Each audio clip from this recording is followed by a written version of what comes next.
Hello friends, मैं चंदन तिवारी अपने YouTube channel combine lecture series में आपका स्वागत करता हूं। तो आज मैथमेटिक्स के घातांक एवं घात की पहली क्लास है, जिसमें घातांक एवं करणी हमें पढ़ना है। और पिछली क्लास में हमने डिस्कस किया था कि इसके जो बेसिक फार्मूले होते हैं, जैसे कि हमने दिखाया था कि x की पावर m इंटू एक्स की पावर m और n होता है। उस कंडीशन में x की पावर m इंटू एक्स की पावर n जब होता है तो आधार समानुपाती वो घातों को जोड़ दिया था। तो इस तरीके से जितने हमने बेसिक फार्मूलों को देखा उसको डिस्कस किया गया। आज हम देखेंगे कि घातांक और करणी के जो प्रश्न होते हैं उसके कितने टाइप्स होते हैं और उसमें किस प्रकार से प्रश्न पूछे जाते हैं। ठीक है, तो घातांक एवं करणी को पढ़ने से पहले हम उनके टाइप को देखेंगे। ठीक है, कि इसमें कितने प्रकार के प्रश्न होते हैं। तो पहला इसमें जो टाइप होता है, टाइप जो फर्स्ट होता है वो होता है घातांक पर आधारित प्रश्न। क्या होता है? घातांक पर आधारित प्रश्न। इसका मतलब क्या? इसमें जितने भी प्रश्न रहेंगे वो सारे घातांक से रिलेटेड होंगे, यानी किसी संख्या की पावर दी गई होगी और उस पावर को यूज करते हुए अपने आंसर को निकालेंगे। ठीक है, तो पहला टाइप यही है कि घातांक पर आधारित प्रश्न। इसमें कौन कौन से प्रश्न होते हैं? तो जैसे इसका प्रश्न होता है कि दिया जाएगा आपको 0.000001 दिया है, 0.0001 और इसकी पावर दे देगा 0.25। इसकी वैल्यू आपको बतानी होगी। ठीक है, पहला प्रश्न ये होता है। इसको हम देखते हैं कैसे सॉल्व करते हैं। पहला एग्जांपल, आपको पता है कि x की पावर यदि m दिया हुआ है और whole to the power n दिया है तो x की पावर m इंटू n हो जाता है। पिछली क्लास में डिस्कस किया गया है और इसके फार्मूले को भी बताया गया है। तो हम इसको इसी फार्मूले पे सॉल्व करेंगे। अब यहाँ पे दिया है 1/, में यानी एक जो है इस पे 1 2 3 4 अंक पे डेसिमल लगा हुआ है। तो आप यदि इसको हटाना चाहते हैं तो 1/, में आपको क्या करना होगा? 1/, में आपको 1 पर 4 जीरो लगाने होंगे और होल टू दी पावर दे 0.25। यहां तक आपको समझ में आया? इसको बेसिक तरीके से देखा जाए तो अब 1 2 3 4 यानी अगर 10 की पेयर बने तो 4 पेयर बनेंगे। तो इसको आप लिख सकते हैं डायरेक्टली 1/10 और whole to the power 4। 1/4 zero को हम 1 पर लिख सकते हैं 1/1 ये दिया 10,000 को हम लिख सकते हैं 1/10 की पावर 4, क्योंकि 10 का यहाँ पे 4 पेयर बनेगा, 1 2 3 4, तो 4 पेयर को हम 10 की पावर 4 लिख सकते हैं। और होल टू दी पावर क्या दिया है? 0.25 दिया है 0.25। तो इस कंडीशन में क्या होता है? पावर का पावर में मल्टीप्लाई होता है, तो यहाँ पे होगा 1/10 कि होल टू दी पावर दिया है 4। तो यहाँ से देखिए पावर में पावर का मल्टीप्लाई हो जाएगा तो 25 चौके होता है 100 यानी कि 2 अंक पे दशमलव, तो दशमलव लगा दिए। तो जब 2 अंक पे दशमलव लगा तो 2 जीरो कैंसिल हो जाएगा। यहाँ से आपको मिला फाइनल रिजल्ट 1/10 जिसकी वैल्यू होती है 0.1। तो ये आपका पहला क्वेश्चन था। इसको हमने देखा घातांक पर कैसे सॉल्व हुआ। तो ये घातांक का पहला एग्जाम्पल था। दूसरा जो एग्जाम्पल है वो हो सकता है आपको दिया, देखिए दिया है 2 की पावर 3 कि होल टू दी पावर 4 और यहाँ पे बताना है आपको 2 की पावर x की वैल्यू, यानी कि ये दिया है 2 की पावर 3 और होल टू दी पावर 4 की इस कंडीशन में आपको बतानी है x की वैल्यू कितनी होगी। यहाँ x को हम 4 कर देते हैं, थोड़ा सा कॉम्प्लिकेटेड प्रश्न को बनाया जाए। तो इसको सॉल्व करने से पहले हम इसको देखेंगे कि ये किस फार्मूले पे सॉल्व होगा। ये फार्मूले पे पहला वाला क्वेश्चन सॉल्व हुआ, दूसरे फार्मूले पे ये किस पे सॉल्व होगा। तो पहले हम इसके देखें कि ये 2 का आधार है और ये 4 का आधार है, तो हम दोनों को आधार को बराबर करने का प्रयास करेंगे। यहाँ पे क्या होगा? दिया है 2, चूंकि पावर में पावर का मल्टीप्लाई होता है तो यहाँ पे हो जाएगा 4 3 जा 12, पावर में पावर का मल्टीप्लाई होता है, यहाँ पे 12 बन गया। अब यहाँ से देखें हम तो दिया है 4 की पावर x, तो हम इसको लिख सकते हैं 2 की power 2 whole to the power दिया है x, तो x को रहने दिया जाए। यहाँ से पावर में पावर का मल्टीप्लाई हो जाएगा तो ये हो गया 2 की पावर 12 और ये हो गया 2 की पावर 2x। यहाँ पे अभी हमने आपको एक फार्मूला बताया था कि x की पावर यदि m दिया हुआ है और x की पावर n दिया है, जब आधार समान होती है तो घातें भी बराबर हो जाती हैं। ठीक है, तो इसी फार्मूले पे ये सॉल्व हो जाएगा। क्या होगा? 12 जो होगा वो 2x के बराबर हो जाएगा। तो 12 बराबर यदि 2x होता है तो x की वैल्यू क्या हो जाएगी? 6 हो जाएगी।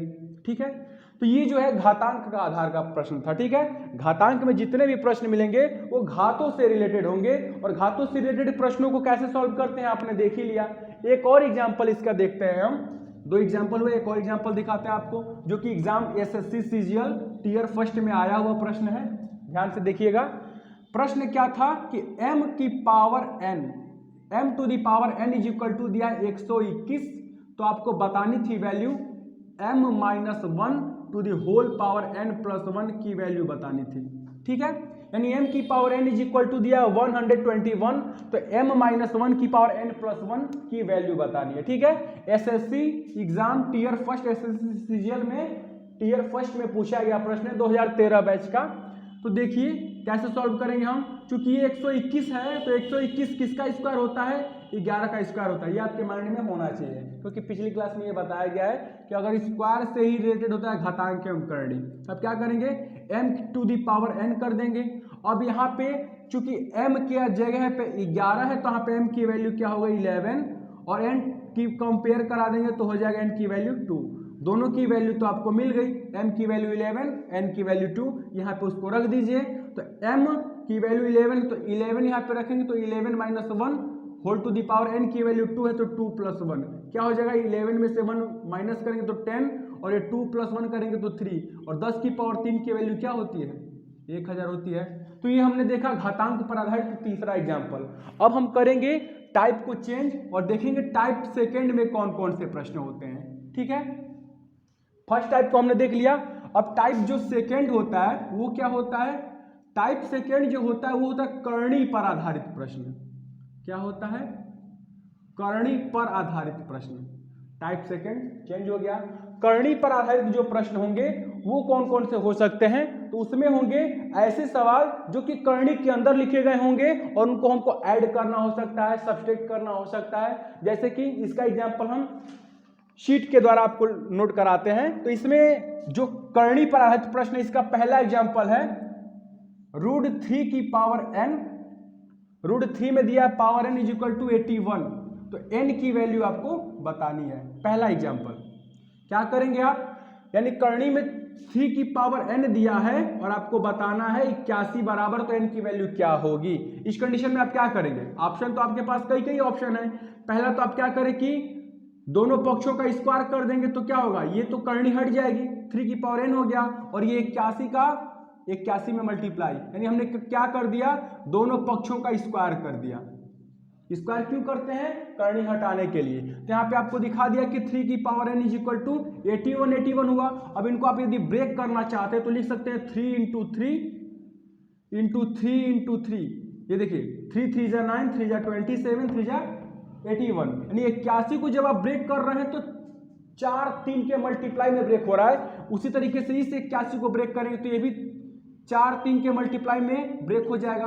देखिए 3 तिली के 9, 9 तिली 27, 27 ते 81, यानी ये 81 मिलकर बना और ये भी 81 बन गया। टोटल 3 की पावर कितनी हो जाएगी, 1 2 3 4 5 6 7 8, 3 की पावर 8 इज इक्वल टू 3 की पावर n, n की वैल्यू क्या हो गई 8 हो गई। ठीक है, तो ये था आपका पहला एग्जाम्पल जो कि करणी पर आधारित था। आप इसको दूसरे तरीके से भी सॉल्व कर सकते हैं, यदि आप देखें तो कैसे, यहाँ पे चूंकि दिया है इसको हम मिटाते हैं। ठीक है, दूसरे तरीके से सॉल्व करके बताते हैं। यहाँ पे दिया है 3 की पावर n, और पता होता है कि यहाँ पे हर करणी में 2 छिपा होता है, और करणी को यदि 2 घात को हटाना चाहते हैं तो वो पावर के बटे में आती है। तो आप इसको डायरेक्टली कैसे सॉल्व करते, यहाँ पे आप कर देते 3 की पावर n दिया हुआ है, और यहाँ पे जो 2 है वो कहाँ आ जाएगा, n के बटे में आ जाएगा। तो क्या हो जाएगा, ये 3 की पावर n/2 डायरेक्टली, क्योंकि जो करणी होती है वो हटती है तो 1/2 में आती है, तो ऐसे n/2 हो गया।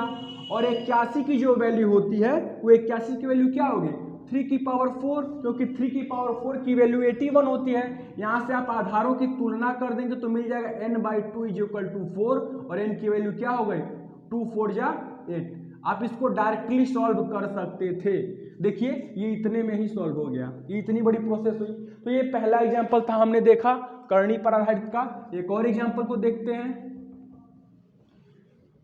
घातांक एवं करणी के अगर प्रश्न को सॉल्व करना है तो आपको वर्ग वर्गमूल याद होना चाहिए। ठीक है, दूसरा एग्जांपल इसका क्या है कि दिया है 32, रूट में दिया 32 माइनस 128 और प्लस √50 की वैल्यू आपको बतानी है कितनी होगी, मान बताना है क्या होगा इसका। ठीक है, तो जब भी आपको ऐसे प्रश्न मिले आप इनको क्या करिए, इनके फैक्टर के रूप में ब्रेक करिए, क्योंकि याद रखिएगा कर्णी कभी जुड़ती घटती तब तक नहीं जब तक कि वो समान कर्णी ना हो। और समान कर्णी किसे कहते हैं, जो कि जिनकी घात, जिस कर्णी की घात बराबर, यहाँ पे 5 दिया है और यहाँ पे भी 3 के साथ आपको 5 ही दे दे तब जाके ये बराबर होंगी, या फिर यहाँ पे अगर 7 दे दे और यहाँ पे 5 तो ये बराबर नहीं हो, क्योंकि कर्णी समान कर्णी वही कहलाती है जिसकी घात भी बराबर हो, जिसकी संख्या भी बराबर हो।